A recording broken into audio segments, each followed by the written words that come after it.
got off a good start. We did a great job. We went out, really couldn't do anything. So it's good to see. The hardest part about this for us is we're trying to do what's best for the player. I mean, that's ultimately what this is.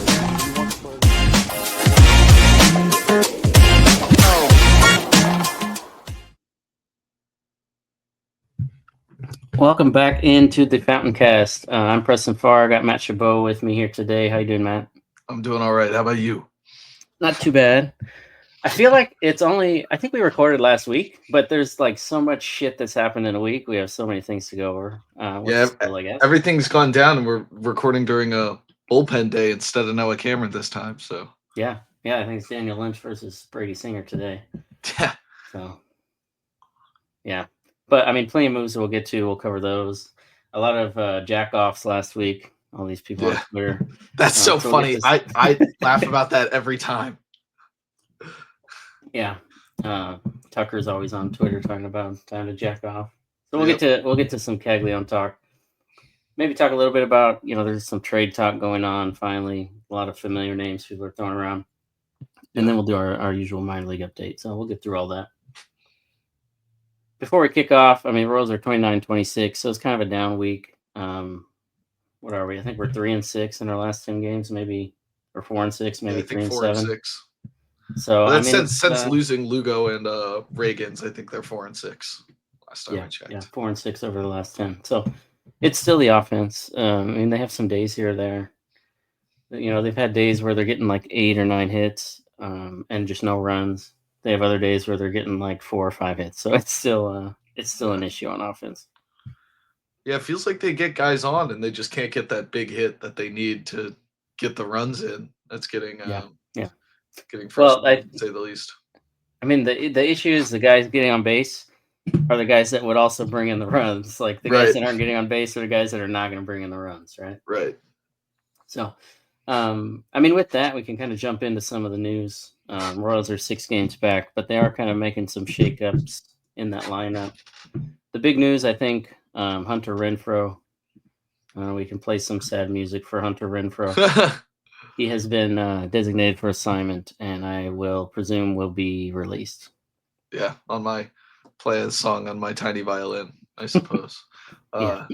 He's just was not good enough, and they promoted Nick Lofton in his place, who is next up, and just is going to be better in nearly every category. So they didn't have much of a choice. They said they were trying to be patient with him, but at some point you got to cut bait. So yeah, and I mean nothing against the player. I think Renfroe was, he's a good guy. I don't wish ill on anybody, but just wasn't cutting it for the Royals. Didn't really add any defensive value. Didn't really add any offensive value.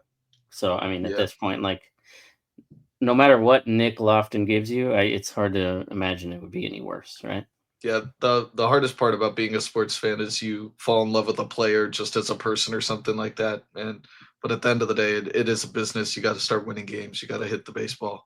I love MJ Melendez, but when you're batting the way that he was batting, you just can't keep him in the major leagues. It's just not good for business. So they were left with no choice. It was probably a little too long, but they took their time. Didn't want to give up on him too quick, but definitely was time. Yeah. I mean, they tried. He was kind of coming out of it around this time last year, but I don't think the Royals are in a position where they can wait just because the rest of the lineup's kind of struggling a bit more than they were last year. Yeah. But, I mean, that move, the DFA for Renfroe kind of came in a flurry of moves. The Royals did make a minor trade with the Mets, picked up minor league infielder Max Castillo, not to be confused with the reliever. So they traded for him from the Mets. I believe just for cash. I didn't see anything that went back to New York in that deal. Yeah, the other Max Castillo was released when we signed Renfroe. I saw that. Somebody posted that the other day. We got the other Max Castillo for Merrifield, and then when we signed Renfroe, Castillo got waived off the 40-man. Yeah. That was funny. We have a new Max Castillo. Castillo just adds that depth in the system. And then with that, Nick Lofton, like we said, promoted to the big leagues. So I don't think Castillo's really going to be much. He's a kind of a high contact guy, which is fine, but he's just that depth in Omaha, I think, just to kind of fill that roster out.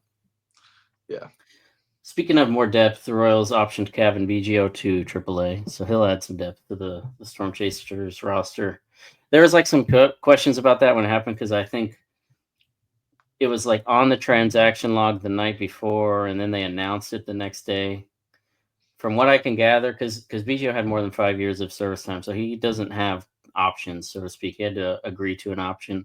Sounds like he's agreed to that option, but can also decide to just be released within this next week. So he may end up in Omaha. He may end up on the street. We'll see. That's what Rogers posted. He just Clarify that. Yeah. he can decide, but it sounded like he was okay with it from what I heard from other people, that he was willing to go down and figure some things out for a bit, especially with Nick Lofton coming up, that utility role's filled. Yeah, exactly. It's kind of that, or have him, on waivers, and maybe he's in his 6th organization in 2 years, right? It's Right. like pick what you want, right? Yeah. And then the corresponding move with that, the Royals selected the contract of John Rave, so everybody is partying for John Rave. It's a rave. He looked fine in his first game. I think he had a bunt hit that they then reversed, so he did not get a bunt hit, but he walked. I think he looks. We just got to give him some time and see what he looks like. Yeah, the bunt hit looked like a hit. Wasn't a hit. Was maybe 6 inches away from getting a hit. And the walk was key in the 9th inning. Really set him up for a chance to tie the game up. But Michael Massey was at the plate, which we'll get into later. But he had some key at bats. He looked good. Just one game, so they'll give him plenty of time to figure it out. He and Lofton will be in the lineup for a good portion of the week. And it'll be nice if they actually give them a good look instead of just some at bats here or there, right? Yeah, because I think both of them give you that on base ability that you need, and so if you have Raven Lofton hitting 7th and 8th in the lineup, then you can kind of get some guys on base when the lineup turns over, which can hopefully kickstart the offense. Yeah, well, you're going to need more than 2 hands to count the guys that can't hit in this 40-man roster, so they deserve some time to play to at least prove that they can't hit before they are taken out of the lineup. Yeah, and Lofton had a sac fly running around the other day, so they, like I said earlier, can't be much worse than Hunter Renfroe. Can't really give you much less value than Biggio, even though he was getting on base to a fair clip earlier in the year. Yeah, but Lofton also scored the big run on the RBI from Michael out there. There's ran the base as well. So small thing, but yeah.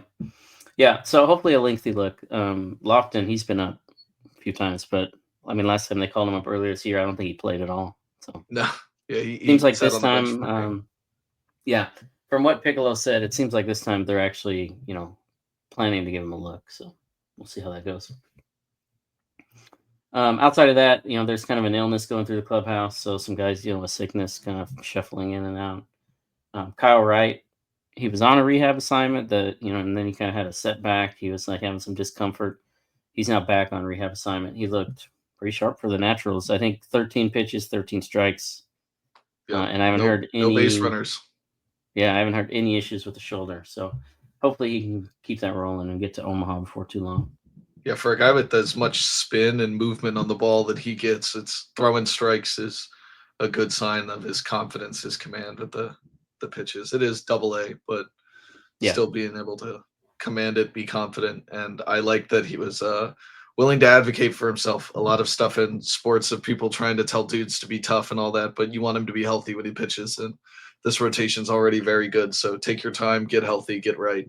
And they'll figure out a role for you.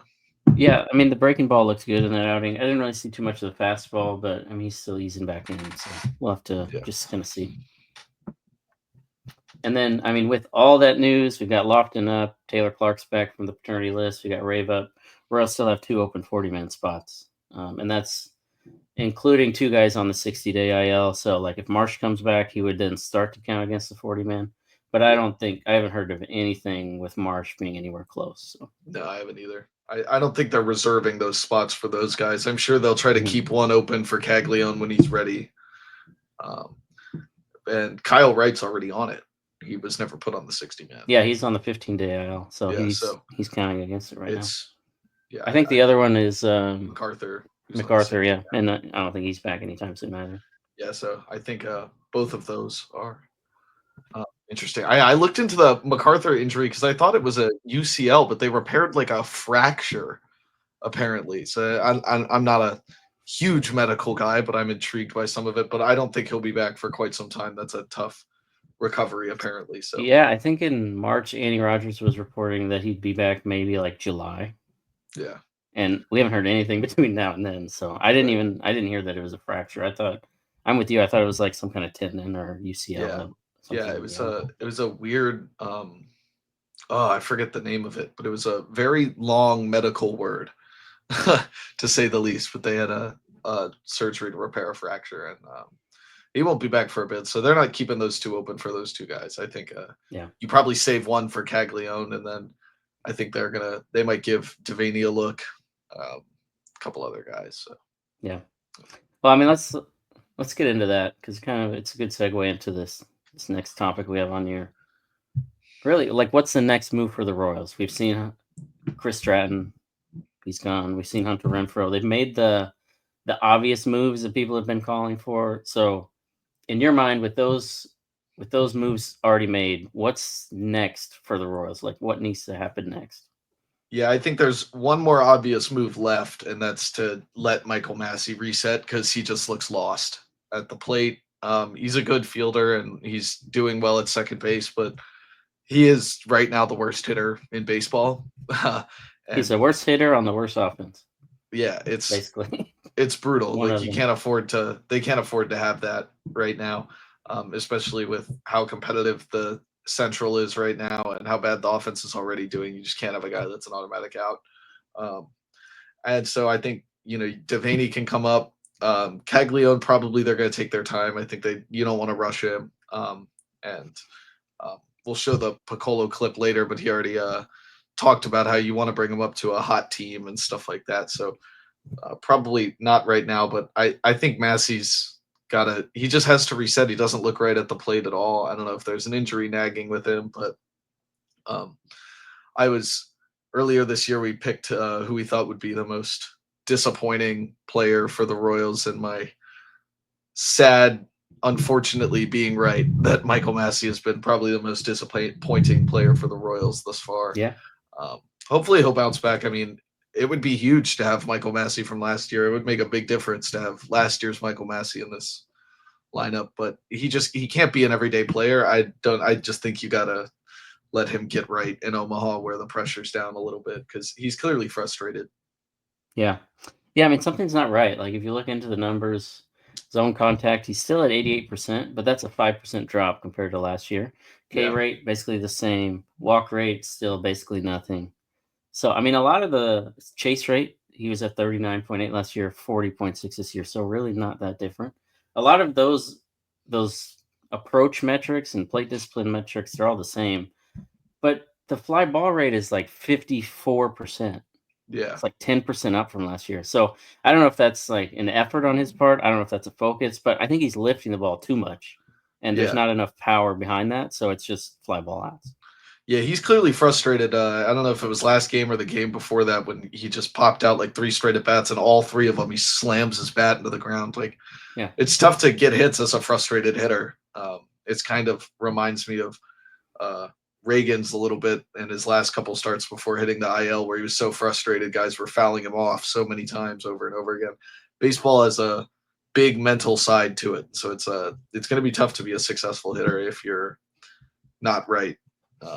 Thinking the right way when you get to the plate. It's going to be tough to be a effective pitcher if you're thinking they're going to foul everything off. So I think you just got to let him reset, remember what he's capable of doing in Omaha, and then maybe you can call him back up. But with the way Cam Devaney's hitting right now, there shouldn't really be a question. Yeah, for sure. Yeah, I mean, Massey's worth almost -1 full WAR so far this season. I'm not usually a fan of like send the guy to Omaha to figure something out. Like, I don't think there's anything in Omaha for Michael Massey to figure out. I think he just needs to get right. I think Yeah.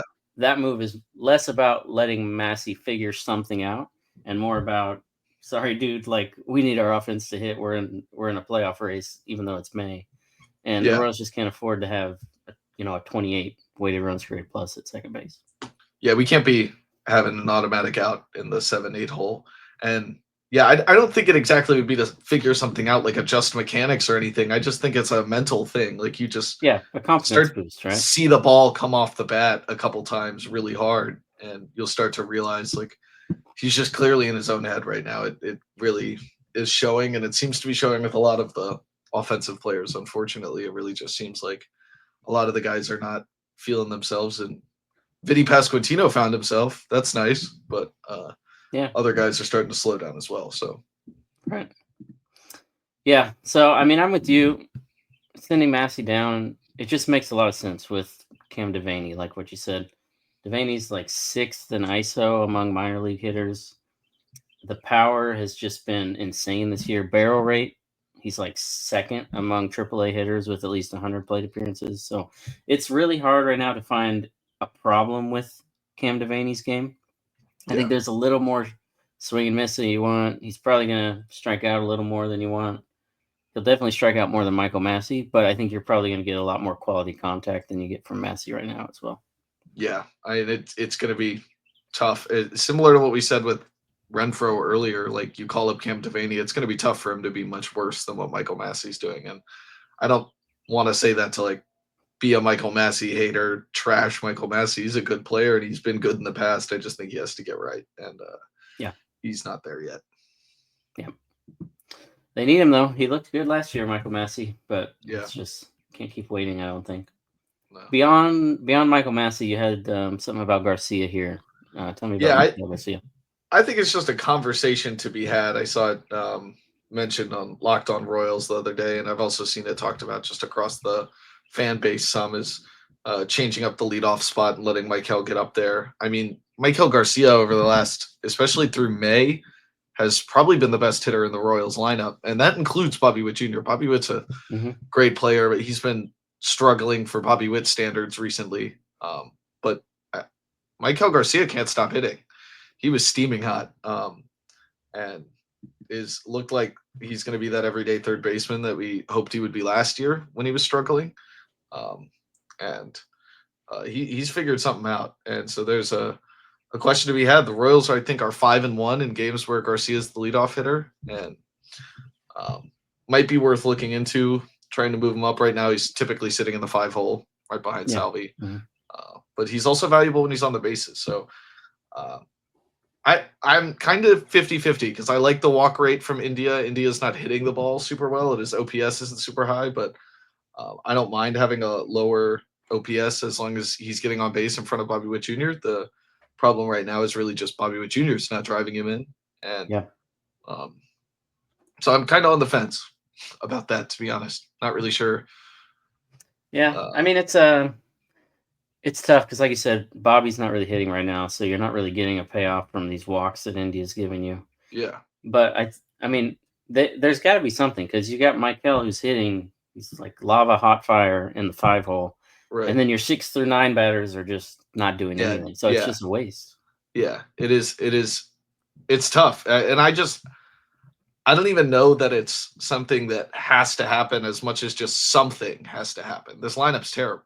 I mean, like, realistically, they're one of the worst offensive teams in the entire league. Something has to change. I don't know what exactly you're willing to change, whether it's optioning Michael Massey. I know they called up Rave. They called up Lofton. But, I mean, if that's not working, you got to keep changing things until something works. Yeah. Got to keep tinkering. The problem with the leadoff, I think Garcia fits that role fine right now. But then it becomes, okay, now what do you do with Jonathan India? You're not going to put him 3rd. Right. Put him 5th. He's going to be a lot less valuable because he's not even hitting like Michael is right now. He's only getting on base. Right. And if you put him 9, like, you're not going to put Jonathan India 9 after you just traded, your number 3 starter for him in the offseason, right? Yeah, so Kyle Isbell's hitting down there as well. It's just definitely a bit of a conundrum with the lineup right now. I think for now you probably stick with India for a bit, but somebody behind Garcia has to start hitting because he shouldn't be your RBI guy. It's not like in a vacuum you look at this and say, yeah, that's dumb. That's not how you make a lineup. But I almost wonder, like, if you swap Garcia and Vinny and put Vinny in that 5 spot. Yeah.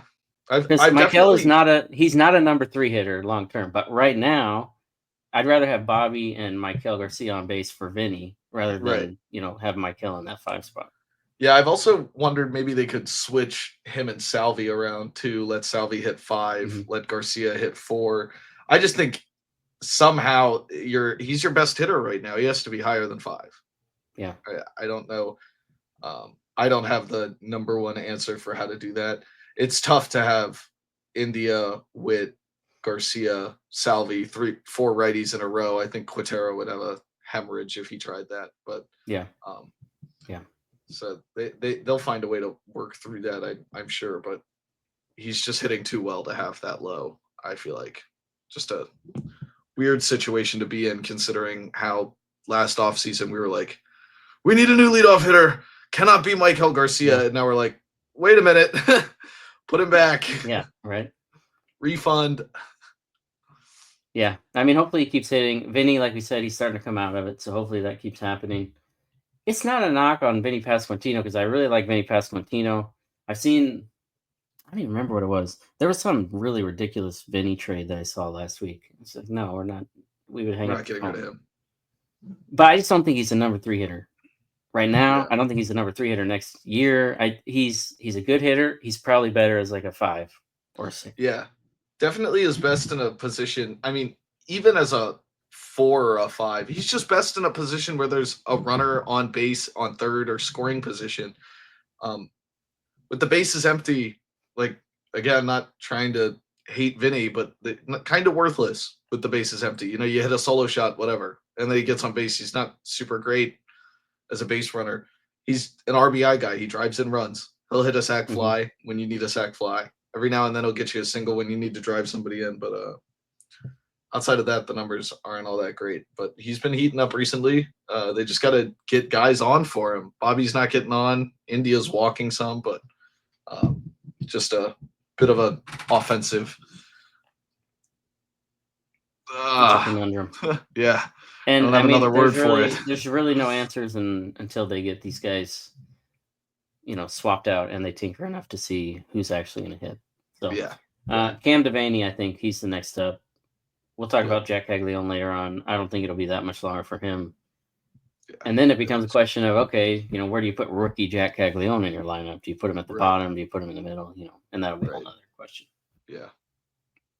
But I mean, with that, that's kind of the guys in the organization. There's been some trade talks that we've seen this week on X or wherever. A lot of Ryan O'Hearn talk, a little bit of Brent Rooker talk. It's just so curious to me that people are so quick to revisit Ryan O'Hearn because he's good all of a sudden. I don't think he's a good fit. Yeah, I think it's a weird fit in Kansas City.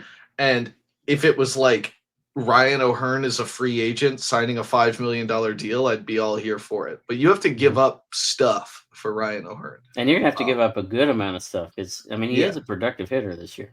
Yeah, and teams are going to want it.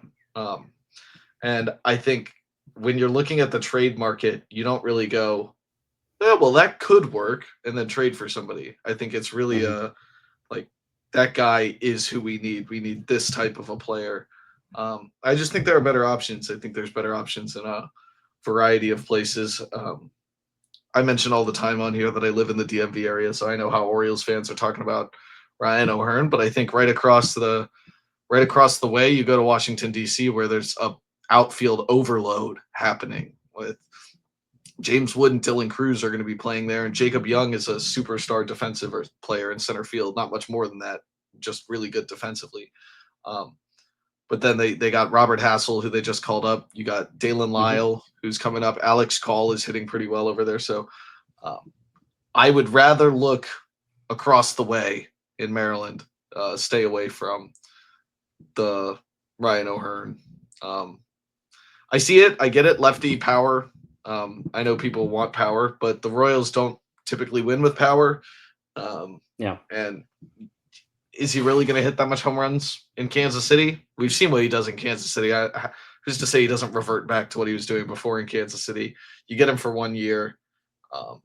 I'd much rather one of the controllable outfielders. I'm really rooting for Alex Call over there in Washington, who has good strikeout rate, good walk rate, makes some hard contact, good speed on the bases. and has a controllable future. So I think Yeah. that's a there's better control. fit. He's also more of like an actual outfielder. I think Ryan O'Hearn just gives you another one of these, like, DH. I mean, he can play right field, but he's really a DH first baseman, and Right. we already have Vinny.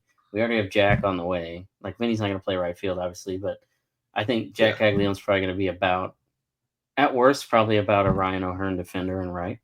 Right. But with those three guys all on your 26-man roster, it's hard to figure out where that even fits. Yeah, you're gonna have to DH Salvi some. Vinny's playing first, but sometimes you're gonna want to move Salvi to first, so you're gonna have to DH Vinny, and they're just adding another first base, right field DH situation. And then they want to DH India some because Lord knows you don't want him out there with the glove. Defensively everywhere. Yeah. So definitely, I think they're gonna want to look to add a guy who you can play every day outfield. And I get it, O'Hearn's smashing right now, but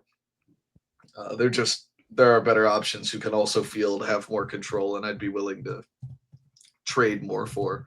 I don't think it's about getting a player that's really good, but can they fit? I think it's about finding just about the perfect option when you're looking at the trade market. I wouldn't trade for somebody has a bunch of question marks to him.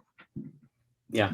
Last thing I'd say on Ryan O'Hearn, when he was in Kansas City, chased a lot, like 35% chase rate, struck out a lot more. He was super aggressive, which is what the Royals want to do. Leaves Kansas City, chase rates in like the low 20s now. So he's a completely different type of hitter when it comes to approach. All he's going to do, come back to Kansas City, and they have him revert back to that old approach. Right. It's just that's the biggest thing with the fit. Like aggressive Ryan O'Hearn is not really that good compared to Zumwalt's gonna love the put the ball in play, put the ball in play, put the ball in play, and Ryan O'Hearn swinging at everything is a terrifying sight. Yeah, we already saw that for a couple of years. Yeah, I think we mentioned Brent Rooker earlier, and you get a really similar thing and so much more expensive. He's going to cost so much. They just extended him. Yeah, he just got paid. Yeah, so I don't think he's really even on the market. You don't extend a guy and then trade him 2 months later. I think there are other guys with the Athletics that might be available. I think if you're looking for a second baseman, Zach Geloff could be there. Tyler Soderstrom can play outfield a little bit, but again, that's just Ryan O'Hearn as far as I'm concerned. Left-handed power, first base, really, some right field, some left field. Miguel Andujar was once considered a potential rookie of the year over Shohei Ohtani, but that's pretty much his only accolade is coming just short of being rookie of the year. So I don't know. I like some guys, but those aren't quite my cup of tea as far as who I would be targeting right now. Yeah. There is this guy, he's in AAA right now. He plays for the Diamondbacks. His name's Jake McCarthy. Yeah. Okay. Yeah, I missed on that one. That guy is his bat has but he's only in AAA because they don't have anywhere to play him. I guess, he was like 302 with a 398 on base at AAA. They just don't have anywhere to play him. Well, I'd like that, but he was when he was in the majors earlier this year. That man was stretch. My gosh, he was bad. Yeah, that was a tough one for me. I think I'd still take a flyer on him because I don't think he'll cost as much as he used to. And definitely a track record of success. Yeah, control, big fielder, good speed. I liked him in the offseason, and I think if they feel like they can bring him up and he'll play well immediately, then take a shot on him, especially if it's for cheap. I mean, if you're doing like we got Michael Lorenzen last year, we didn't really need a starting pitcher, but if it's just going to cost you Walter Pennington, you might as well flip it. So, yeah, I wouldn't mind that. But I'm looking. I'd look at several other teams. I mean, if you're looking at the Orioles alone, go get Cedric Mullins, right? Like if you're, it's going to cost more to get Ryan O'Hearn, probably, right? Because Mullins isn't under contract next year either, and you get in my opinion, a better player. So I don't know. I don't get it. Yeah, a better fit too. You like him in the outfield at least. Yeah, for sure. Well, I mean, we still have 6 Plenty weeks, of time. 2 months, I guess, until the trade deadline. So a lot more is going to happen between now and then. The draft will happen between now and then. I had heard last year and the year before that a lot of teams really weren't a fan of the draft being the same week as All-Star Week because it kind of compresses that whole month. So a lot of teams like to focus on the draft and then move to the trade deadline. Yeah. So, it might be quite a while till we see any trade movement. Yeah, I think it's just a good time to throw out some names, but you can't put anything too crazy together just yet. Yeah. You did bring up Lorenzen. Royals acquired him last year, like you said, for Walter Pennington. I think it's worth having a discussion. What do you do with Michael Lorenzen whenever Seth Lugo and Cole Reagans are both back? Right, I think that's a question. Lorenzen, I think, has been fantastic as a fifth starter. I think he's fine. He's really solid in that role. But Noah Cameron has been insane. So, like, at what point, how does that fit in your mind whenever those two guys, Lugo and Reagans, come back? Yeah, you get to a point where you can't send a guy down. Like there's nothing left for him to do in the minor leagues. With Noah Cameron, I don't know what more you want from him in the minor leagues. The guy is just dominating. He has the best first 3 starts of any Royals pitcher ever. 14 strikeouts, 6 walks. The walks were a problem in 1 start, and then I don't think he walked. Most of those strikeouts came in the last start, had 1 walk, pounded the zone, sub 1 ERA. The guy is he's dominating. People can't catch up to any of his pitches. You can't sit on anything.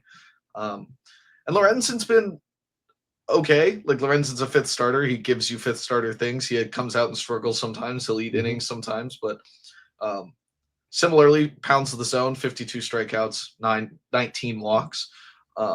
He's a good player. I don't say this to hate on Michael Lorenzen, but if Kyle Wright gets healthy, if Alec Marsh is coming back, you can both either move Lorenzen to the bullpen or just straight up move Lorenzen. I mean, teams look for starting pitching. He has a mutual option for next season.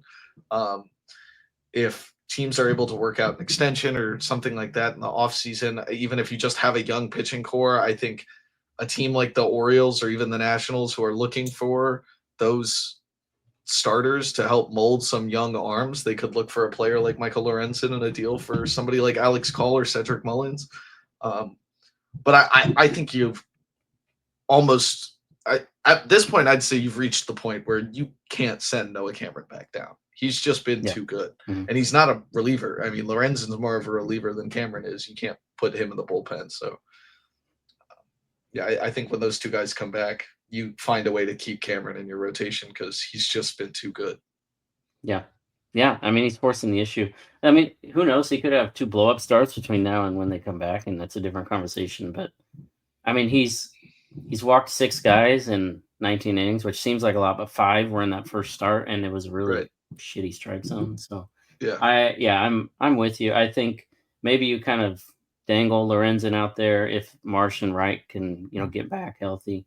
But if not, like, having him as your 6th starter, swingman out of the pen, he's making, another starter goes down, you're putting Michael Lorenzen in as a spot starter instead of Daniel Lynch. Right. There's a lot worse places you can be, I think, than that. And I have heard discussions that they've considered going to a 6-man rotation, which I wouldn't see as the end of the world either. I don't know that that's my favorite option, but I wouldn't mind it until the trade deadline. If you're looking to dangle Michael Lorenzen as a starter out in the trade market, I wouldn't mind going 6 starters, especially with the way these guys can go deep into games. So, yeah. I mean, it's a discussion. I think it depends a lot on, because a lot of talk I see with that. It's like, well, we have all these starters, we need to use all of them. But I think some of it goes back to also the pitchers themselves. Like, you have guys like Lugo and Waka who are kind of established in this, every 5th day routine. So throwing that off, I think, is kind of against their wishes to some degree. But I mean, we have this many arms, it's worth talking about. Yeah.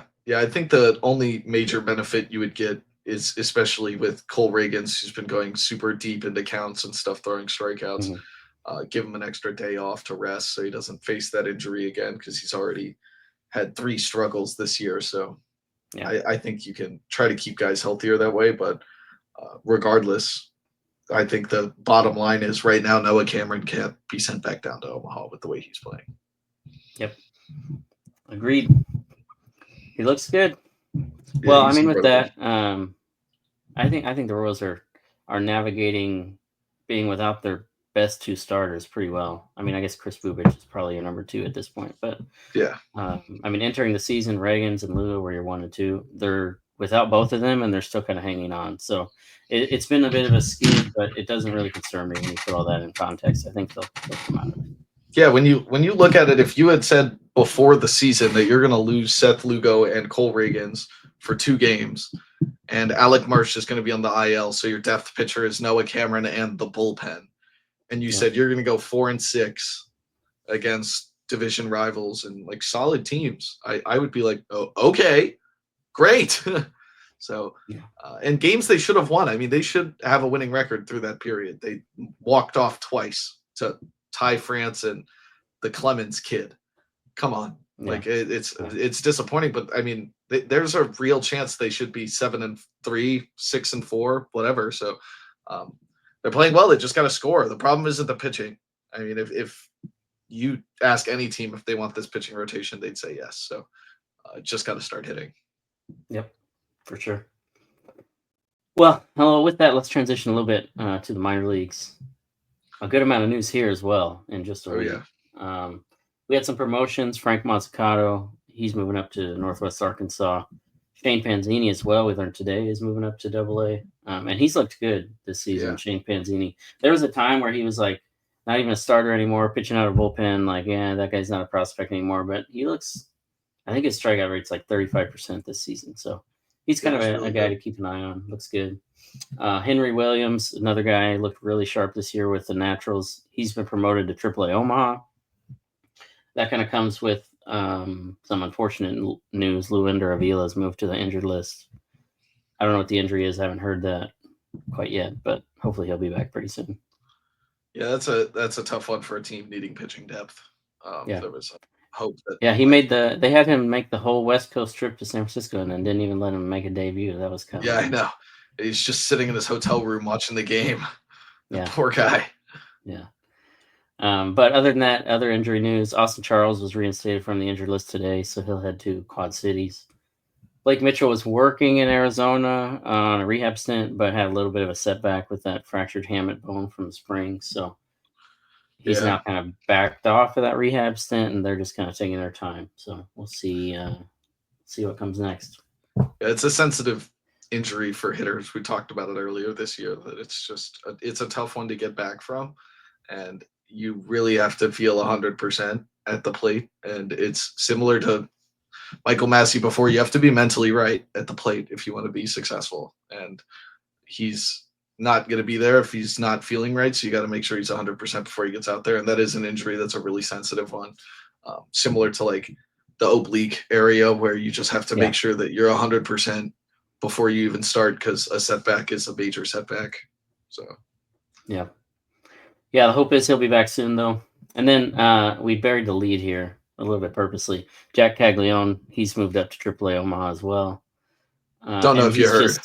He's mashed like 5 home runs in 4 games. He's looked the part, and it's been a week, and people are already saying, all right, he doesn't need to be here. Yeah, I mean, I think if you had asked any Royals fan, analyst, whatever, should Jac Caglianone be called up to the major leagues after 5 games at AAA prior to him getting called up to AAA, everybody would have gone, no. And then when you watched our offense play for 5 games and Jac Caglianone hit 5 home runs in as many days, less than as many days, in 4 days. 4 games, you would go, well, maybe he's just belting the baseball. I mean, he's as advertised. The ball is flattened when it comes off his bat. It's ridiculous. I've said it before. I'll say it again. I've never seen a minor league prospect with that much power, and it's just easy. The swings are easy. They're good looking, and the ball flies off the bat. One of the best draft picks the Royals have had ever. Probably the best prospect we've seen since Bobby Witt Jr. And this kid he's going to be special. He's going to be up soon. And I think the only question is when and where will he play? Yeah. So, but you're going to make room for a guy like this, because especially with how bad our offense has been, that much power is just ridiculous. And it's a free advertised game today. So if this is up before the game, you can go watch him. Yeah, I think we've officially, like without question, moved from Well, maybe Jack will be up this year. Yeah. Yeah, he'll probably be up. He will be up this year. I don't think there's really any question of that at this point. And Yeah, definitely. at one point last week, somebody had asked J.J. Picollo a little bit about his thoughts on a Jack promotion, and this is what he said.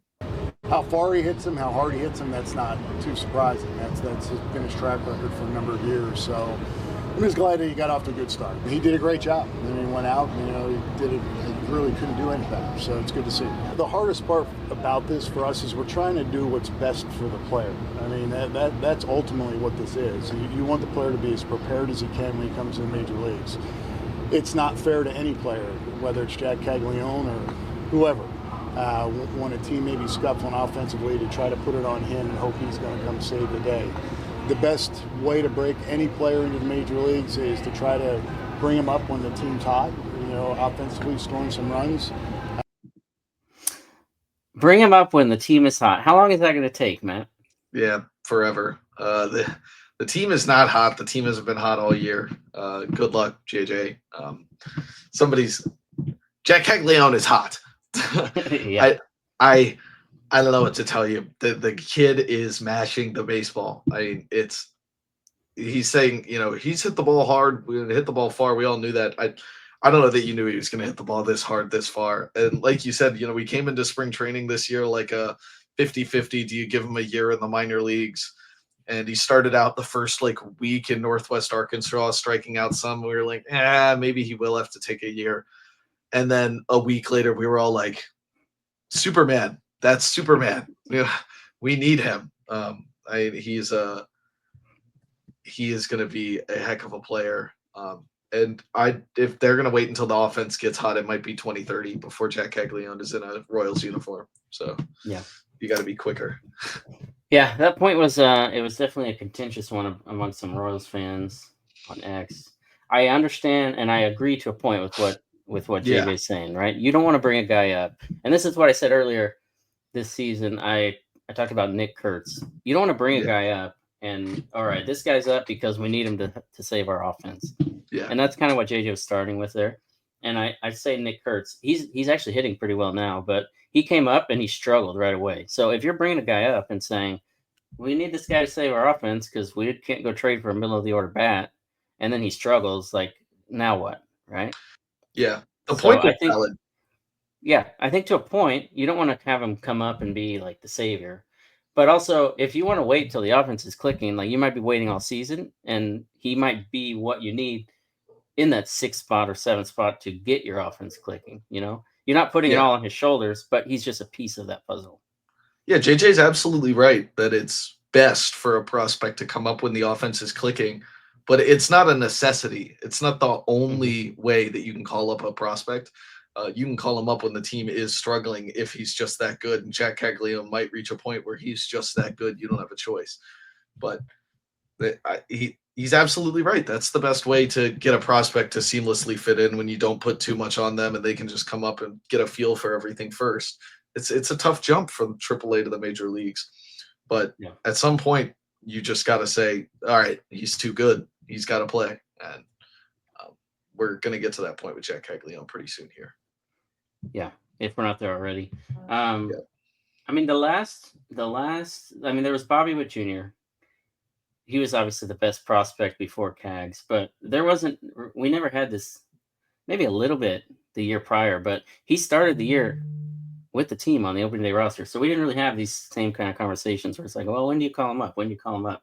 I think Eric Hosmer is the last one where we were having that conversation like, well, when do you call this guy up? When do you call him up? And then he came up I feel like he came up in May, and then there was a Yankee series where he started to kind of come out of it. But I mean, we're past that point. So we're beyond that May mark. We're about to head into June. And it wouldn't surprise me. I say Yankee series. The Yankees come to Kansas City on June 10th, I think. It wouldn't surprise me if Jac Caglianone's in Kansas City for that series.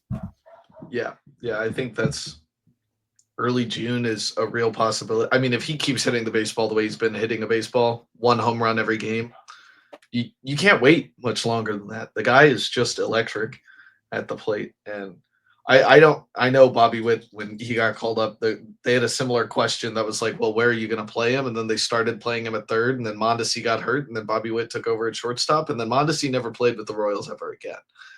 Yeah. And you may be saying that with Jac Caglianone, but at the end of the day, does anybody regret calling Bobby Witt Jr. up and having him play shortstop? I don't think so. I mean, Jac Caglianone could replace anybody. If he's as good as we hope he'll be, it's worth it. Yeah. And for sure.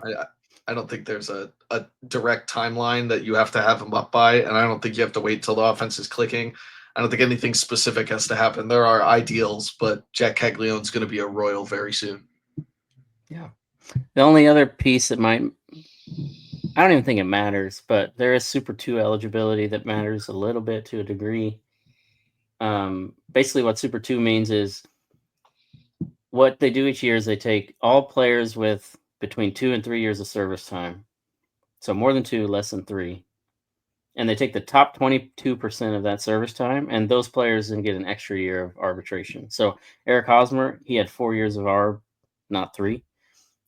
The cutoff is different every year. So, I mean, there's with CAGs, if you wait till June 10th, you're probably clear of that. Honestly, if you wait till June 1st, you're probably clear of that. You might be clear of it today. It just kind of depends on what happens between now and the end of 2027. But, I mean, to clarify that, I saw some people talking about, well, the Royals are playing service time games and manipulation, blah, blah, blah. And it doesn't change anything with how much he's controlled. It just changes when they have to give him that arbitration race. That's really the only difference. And I don't know if the Royals really care. There's a lot of teams that don't care. Like half of the Mariners rotation is Super 2. They don't really care. So it might not matter, but I think it's at least worth bringing up. It's worth a discussion. But, we'll see. Yeah, I don't think it'll stop them from calling up the best minor league player they've had since Bobby Witt Jr. Yeah. The only other date that matters if they wait till I'd have to look. I think mid-August, like August 15th or something. Yeah. They can call him up after that point, and he'll still have PPI eligibility next year. But there's no chance in hell you can wait till mid-August to promote this guy. So they're not going to give him the Dominguez treatment. He's going to come up very soon. Yeah, for sure. As nice as a draft pick would be, I think Jac Caglianone helping in a year that you're competing for at least a wild card race is going to be more beneficial. Right. With that, I mean, we can wrap it up, kind of go through the affiliates, kind of talk about some other minor league guys. We're already talking about Omaha. We're already talking about Jac Caglianone. So I'll kind of lead the way with my guy that nobody wants to hear about. That's okay. MJ Melendez, he's over the last week, he slashed 318, 348, 682, 2 doubles, 2 home runs. It's worth bringing up at least because I don't think in the Royals' mind they've just demoted MJ Melendez and said, see you. That might be like how fans are perceiving it. Like, yeah, that guy's gone finally. I think there's a very non-zero chance that Melendez is back in Kansas City this season at some point. And he struggled when he first went to Omaha. He's kind of come out of it a little bit. Some of that, I think he's kind of reverted a little bit with his swing mechanics. So that piece is a little concerning. But, I mean, no matter what, I mean, it's nice to see guys hitting, and he's finally starting to hit down there. Yeah, he hit a home run in one of his last games in Kansas City as well. And I just think a part of it is he has to get mentally right. He clearly was like new swing, really trying to compensate, really trying to prove himself. Just wasn't happening. So it's good to see him get some success. Like I said earlier, MJ Melendez is one of my favorite guys in the Royals organization. Just so much energy, friends with everybody. They all seem to really like him. So it would be really nice if he could work out. And I would say there's a, like you said, very non-zero chance that he's up this season and a non-zero chance that he's on the roster to start next season, even to give him a shot. We've seen the Royals do crazier things. So, yeah, it's really good to see him hitting a little bit better recently and going to the opposite field some is nice from him. Yeah, I didn't bring that up. I think he had 2 opposite field home runs. He didn't have a single opposite field home run last season or this season in Kansas City. Yeah, tons of pull power, but when he's slapping the ball, he's a much better hitter. Yeah, not that he has to go to all fields. Like pulling the ball for power is your best scenario, but when he's actually taking that power to the opposite field, he's kind of swinging right. So. Yeah.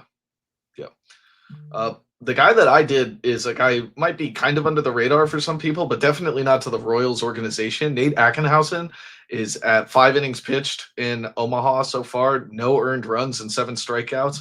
He was called up this week. has a really good slider that he can tune up with velocity, take down with velocity. Sometimes can become more like a slurve or a sweeper type deal. And four-seamer has good shape, but not a ton of velocity on it. But one of my favorite left-handed pitchers in the Royals organization, he's a fun one. The organization last year was really high on him, even though they took him in the 10th round of the draft. 10th round pick's already in Omaha. He's one of 2 draft picks to be in Omaha from last year. The other is Jac Caglianone. So a really interesting thing under the radar name who could be up pretty soon, probably more closer to next year. But he's having some success right now. So don't be surprised to see him keep coming up. He was the opener the other day for them, for John Gant, who ended up with a 54 ERA. So he was not playing against a scrub lineup either. 5 innings pitched and 6 strikeouts is pretty good for a kid who's fresh into the major leagues. Yeah, and he skipped Double A entirely. Went from High A Quad City straight to Omaha. So right, yeah, they like you said, they were really high on him last year. Brian Bridges called him like the most polished left-handed college arm he had seen. And sometimes they just, there's hyperbole there, but I mean, he's looked the part, and the Royals have been high on him, so they've moved him along pretty quick. Yeah. In the Northwest Arkansas, Javier Vaz. Haven't really talked about him a lot this year. He started the year with those broken fingers, got the year going slowly on the IL. And then when he came off the IL, he really wasn't hitting. He really kind of struggled to get going in Northwest Arkansas. But over the last week, he's starting to look like Javier Vaz once again. So 375 average, 412 on base. Not really a whole lot of power. It's a 375 slug. So, I mean, it's all singles right now, but that's how you get going, I think, if you're Javier Vaz. You just start making contact, you start getting the ball in play, you start taking your walks. He's still walking more than he strikes out. So he's a guy that I think kind of fell off the radar because of the injury, but he's starting to kind of come alive. Yeah, I think if you're digging into the Javier Vaz prospect profile, you're not hunting for power from the guy who's 5'6", 160 pounds, 159 pounds or something like that. You're not going to get Jose Altuve from Javier Vaz. Yeah, sorry. He's never going to bring that power. But we mentioned him in the past as potentially one of the top prospects. Has a ton of on-base ability. Is at 410 in his last 7 games, 412 actually. But last couple of years has been well above 375. Has really gotten on base at a high clip. Looks like a future type leadoff, bottom of the order guy that just get on, work the bases, good speed. So good to see him hitting well.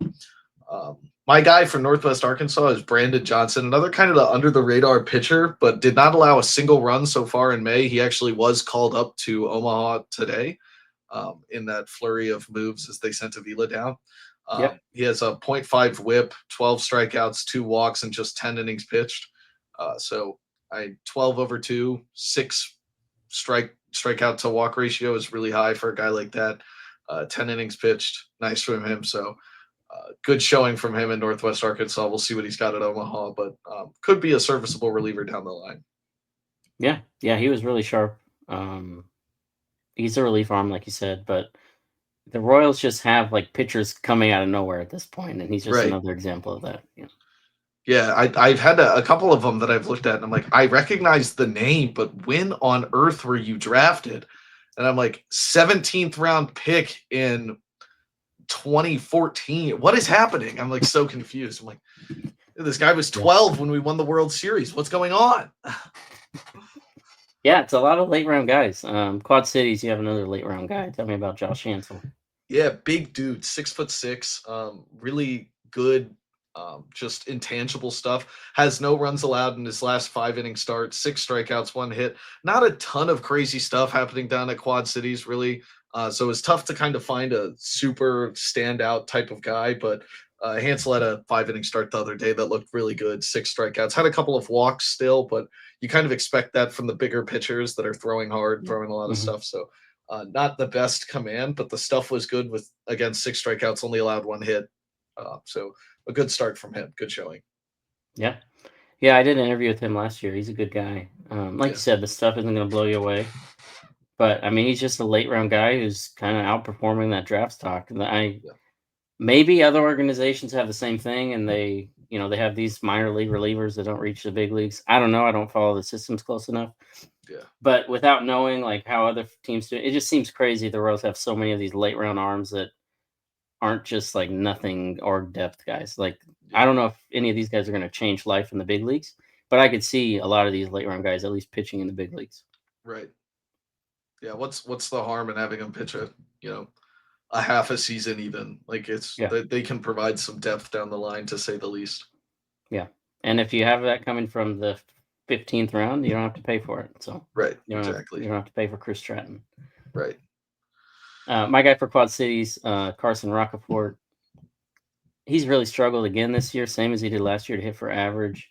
He really started cold last year and then turned it on at the end of the year. The difference this year is he's at least been hitting for power. He's, OPS is like mid 700s, even though he's hitting like 198. So he started to come alive last week. He hit 318, 3 walks, 4 stolen bases, a double, and a home run. The defense, we talked to him earlier this year. Like, the defense is without question, it's MLB ready, but it would be nice if he can get over these cold spells and, be that bat that we need him to be if he's going to come to the big leagues. And so far, he looks good, at least in the last week. So hopefully he can keep that going and get to Northwest Arkansas. Yeah. Yeah. We did an interview with him earlier in the year. Was a nice guy. Just a baseball dude. And I liked something about him that he mentioned was he just does whatever he can to help the team win. Is such a great fielder. So if the bat comes around, he's going to be a heck of a prospect. And I like that mentality of I'm going to give what it takes for us to win games. And right now he's doing that. And the bat's coming around. So taking walks, taking longer at bats, stealing bases, all the little things are nice to see from him. Yep, for sure. And then I'll round it out. Columbia. Can't talk about Columbia without talking about David Shields. This dude, he was 17 when he was drafted, so he's 18 right now, and he was dominant. 5 innings, gave up 1 hit, no walks, 7 strikeouts. He looks the part and more right now. Still a raw profile. Fastball's in the low 90s, but I think there's projection for that to get to 95, 96, maybe even more. There's a lot of projection, and the command that he has right now at such a young age it's pretty rare. I don't think you really see that very much. So we'll talk about here pretty shortly. We'll talk about a top 30 update. He's definitely a guy moving way up in that list. Yeah, you're never going to see a guy this young that's throwing that type of stuff. He has a hard fastball that's sitting 91 to 94-ish. But again, he's 18, thin frame, can build on that. He's going to start throwing harder, has that big curveball, huge leg kick, which you mentioned in the review of him. Really good deception. I love what I've seen from David Shields. High school pitchers, when the Royals took one last year, I was kind of like, we don't have a good history with high school pitchers, but man, this kid doesn't look like your typical high school pitcher. He doesn't seem raw at all. The guy that I went with is another guy from last year's draft that I really liked. He was drafted out of Northeastern, small school.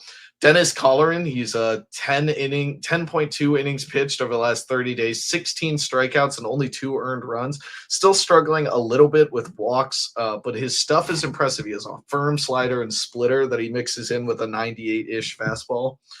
That's closer stuff if you can get the command down. I mean, good carry on the fastball. I've liked what I've seen from him so far.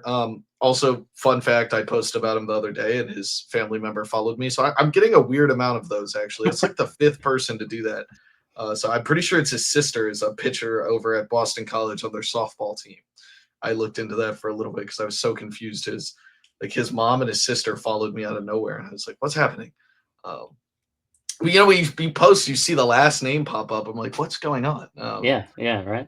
So that's always cool. I like Colleran. He reminds me a little bit of like the same as like a John McMillan profile, where like he's got this high velocity. I think the slider can be really effective, but he just needs to get the command figured out. Yeah. And once McMillan figured out the command, like he was nailed. I still don't know why maybe there was more happening, but it's so weird to me that the organization just let him go for nothing. Yeah. But yeah, I think Colleran's kind of in a similar mold. He kind of reminds me of that. Yeah, he's been used as their closer some down the stretch, and I've enjoyed what I've seen from him. I think we'll see him in Quad City somewhat soon, since he's an older college arm. But looking all right. Nothing super insane. 16 strikeouts over 10 innings, kind of what you hope to see from a big time reliever like that, especially at single A. But guys dealing. Yeah, looks good. A lot of guys from last year's draft. Yeah, looking like a good draft early on. Yeah. Last piece we'll cover before we get out of here. We did do an update, top 30 prospects midseason update this week. A little bit of a shakeup. I won't go through the whole top 30, but we can kind of touch on, biggest risers, the biggest guys moving down. We already talked about David Shields. He's up 5 spots to number 3. So he's top arm in the organization for me. Right behind him, Drew Beam, your guy. He's up 6 spots. Boom. I think Shields just has a little bit of a higher ceiling because of the age, Yeah, 17 years old, but pitching like that for sure. Yeah, but both of those guys moving up, and then some hitters, Yandel Ricardo and Aspel Gonzalez, international guys. Both of those guys are moving up into that top 10 for different reasons. Ricardo, I think, he's a pretty well-rounded guy. Like, I wouldn't be surprised if he becomes like top 100 type material as he moves through the system. He was really highly touted as an international signing. Right. Got started slow last year in the Dominican, but then really started to heat up, and he's looked good in Arizona this year. So he's definitely got to watch. Really good glove. Really good glove. Yeah. It is crazy to mention that the top 3 picks from last year's draft, Caglianone, Shields, and Beam, all 3 of them are probably top 5 prospects in your system right now. Like almost unanimously should be considered so. I think without a question. I mean, Blake Mitchell's still number 2. He's injured, so like you're not going to drop him because of that. But Beam, I think, I think the fastball looked better this year than when he was drafted, and it hasn't really been that long. So that's a velocity's up for sure. It looked like closer to 94, 95, and we've seen him touch 98 a couple times. And it's probably Mitchell and Jensen are going to be up there, but then those 2 guys are probably 4 and 5 for most people. They really look good. Big restock draft for them. We're talking about all these pitchers. They drafted 18 of them last year. So it's kind of like, it feels like this year's draft is going to be the total opposite. It's going to be like 18 college hitters. Maybe, but I think the Royals have they found their niche where they're like, you know what, we can develop pitching. So we'll draft some hitters early, guys that we think are going to be more likely to hit. But later on, we're going to draft pitchers because we can develop that. What's the problem if you just end up trading them away? Get hitters that let other teams develop those guys. We don't need to. As long as they trade them away, you can't be the Orioles where you're really good at developing all these hitting prospects, but then you just keep them all and then you have no pitchers. We don't want to get rid of them. It was mine. Yeah, they're helping them in AAA though. Right? And then guys moving down. Again, like I don't like to just highlight guys that are not doing well, but I think it's at least worth discussing. Ben Kudrna moved down 8 spots. Gavin Cross moved down 9 spots. He's like 30, like borderline top 30, which really, really stinks. Sucks. Yeah. But I think that's just kind of what he is. The hit tool is really, really bad. He's got some power, but like before the season, there was a lot of people that thought, well, maybe he can make that jump this year. I think it'd be hard to even see him getting to AAA this year, to be honest. Yeah, he definitely took a backward step. Coming into this year, it's not just that other guys have jumped in. He's really struggled. The intangibles are there. He's absolutely capable of it. We've seen it from him in the past, but he just doesn't have it right now. He hit a home run the other day. Hopefully he can get the mental back on track and start hitting. But I do think that his struggles to start the year have kind of locked him into AA just to start getting that routine down until next year. Yeah. Other guys moving down, a couple more outfielders. Carson Roccaforte, like I said earlier, he has a slow start again this year, which, I mean, to me, that's a red flag if you're starting slow and repeating the level. So he's really got to get it going. He's down 6 spots.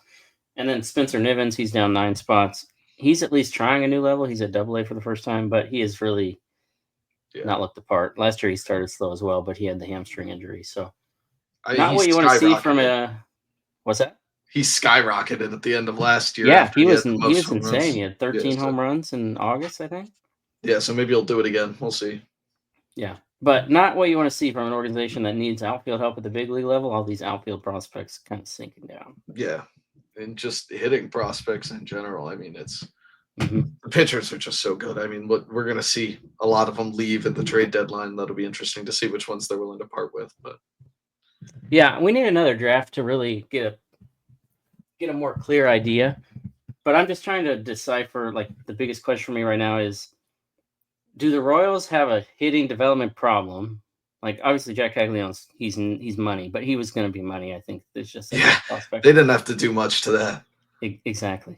So I'm just kind of a rhetorical question. Do they have a hitting development problem, or is the pitching development just so much better that it looks worse? You know what I mean?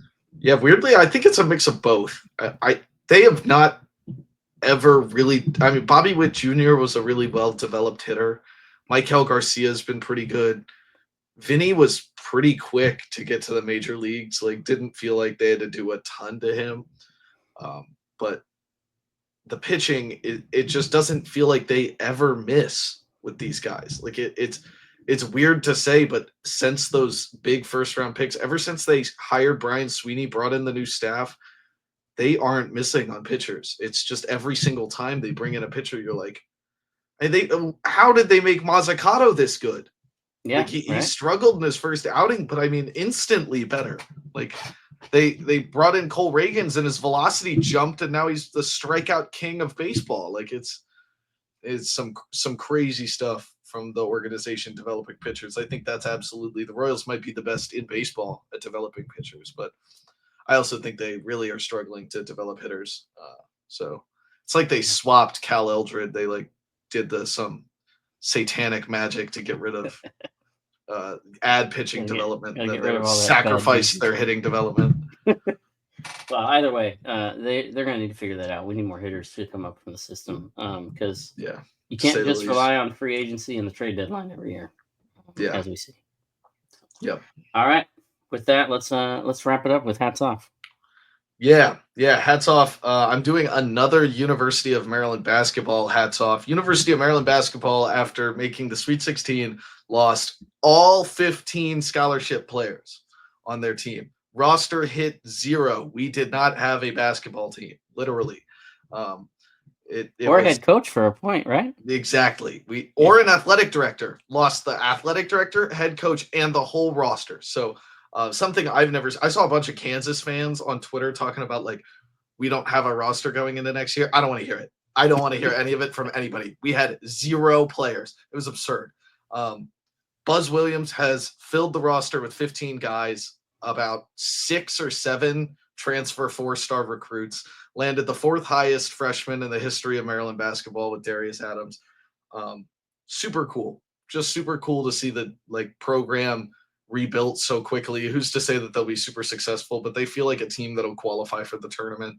And just to flip that fast is really impressive from Buzz Williams. I think we'll see some more success from Maryland down the line. But hats off to him in about 2 months, flipping the Maryland roster from 0 to 15 really quick.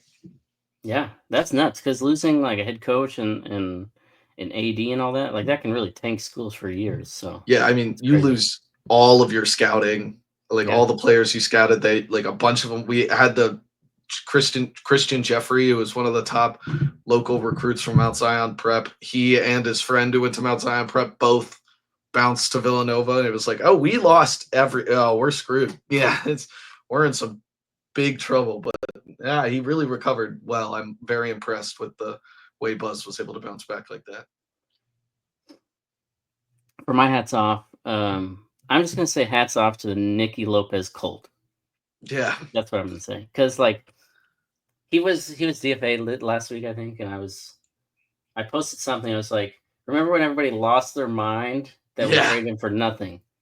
And I swear to God, they were gaslighting me, telling, no, that never happened.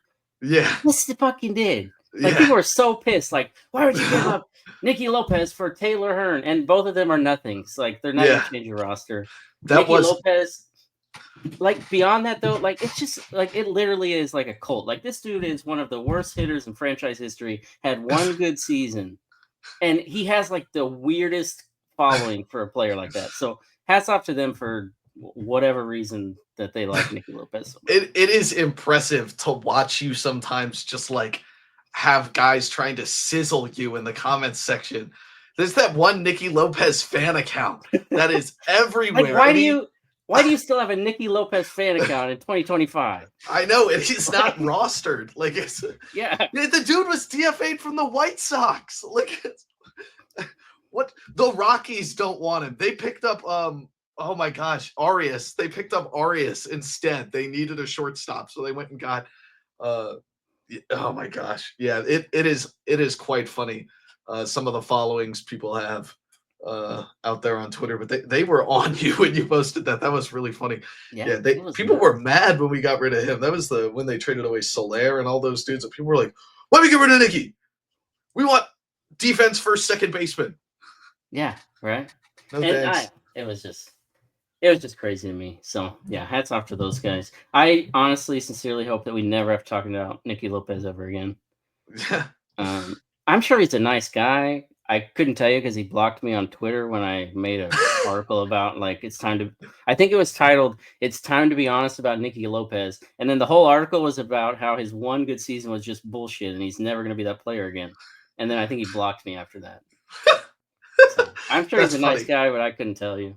But I hope that's the end of the Nicky Lopez cult. Yeah, hey, we hope for the best when he starts playing overseas. But he's probably done in the major league. To be fair, we got Michael Massey instead. So left-handed hitting defense first, second baseman who can't hit a baseball right now. So I suppose we're none the wiser, but what can you do? Yeah, for sure. Well, I mean, with that, that's gonna do it for another episode of the Fountain Cast. Thanks for hopping on with us, whether you're on YouTube, Spotify, whatever you're on. Don't forget, drop a like, subscribe, drop a comment, let us know. Let us know what you want us to talk about. Let us know how we're doing. Any comments we get, I'm happy to interact with those next episode. So send us your questions. But yeah, I mean, with that, thanks again for listening. Thanks for hopping on, and we'll catch you next time.